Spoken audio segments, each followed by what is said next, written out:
while others pronounce the word MonaVie. For me, it will always be MonaVie. The good life, or tree of life, is what the word means. However, I take liberty and choose to say that MonaVie means a more meaningful life. For in every sense, it has provided me and many others more meaning in all aspects of life. I believe I'm a better person because of MonaVie. That is significant to me. Can any of us desire anything more than to be involved in a community that can positively impact every area of our lives? MonaVie is a blessing. I can't think of MonaVie without thinking of my partners, Randy and Henry.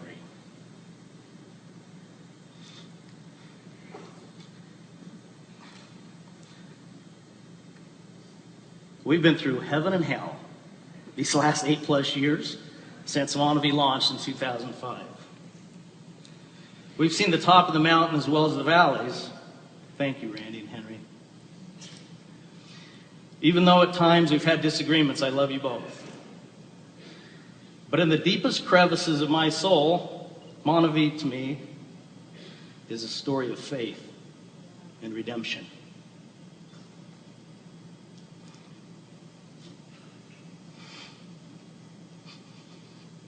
For me personally, it's a love story between me and Carrie and our God. Today I choose to be very personal with you and hope you will accept my words in the spirit intended. I share out of love and an obligation and for no other reason. Our story started in 2003 when we said, I do, on a snowy April day in Salt Lake City. From 1997 until 2003, I was discouraged and depressed. I didn't realize how depressed I really was during those years until I look back now with perspective.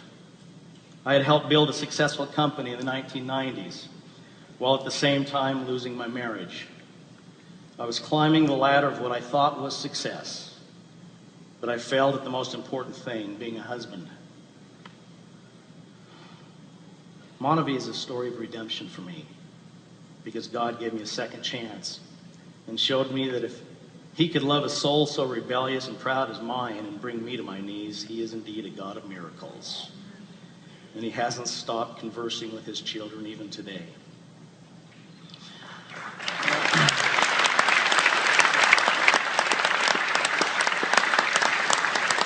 With our vows completed, Carrie and I brought our 9 children together. It was our very own his and hers family, and with the addition of Boo and Dane, it became a his and hers and ours. With 11 children and 3 grandchildren and another on the way, our family continues to grow. A few months after we got married, the reality of trying to provide for all these children began causing me great anxiety. Carrie had worked hard to become a pilot and had a good job, but we both wanted her to be by my side rather than her and me flying all over the country separately. So she resigned her position and, as she states, became right seat to me rather than right seat in the aircraft. Within a year of marriage, I had depleted my savings. We were 30 days away from being completely and financially bankrupt. I'd promised her the sun and the moon and the stars, and she must have started wondering if I meant the bills and the stress and the concerns instead.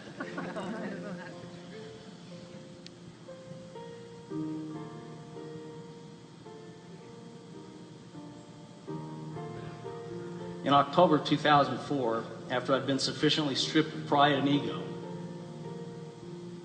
I finally fell to my knees with Carrie, and together we prayed more earnestly than we'd ever prayed in our lives. The prayer went something like this: Dear God, you brought us together.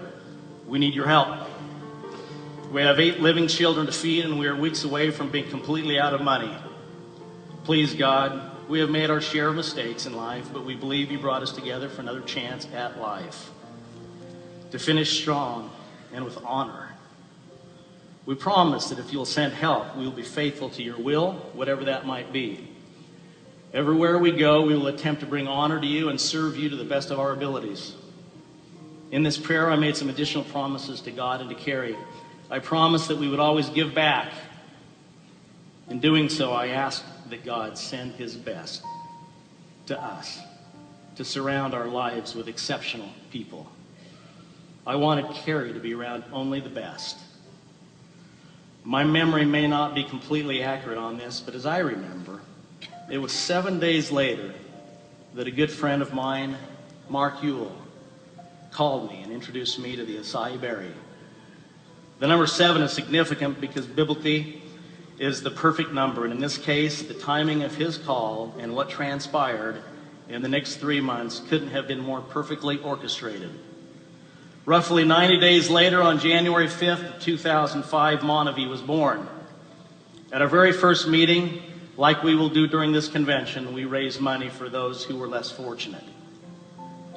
We did so because I'd promised we would always give back, and also it was in our hearts to do so. And that goes for me, Carrie, Randy, Henry, and the MonaVie family.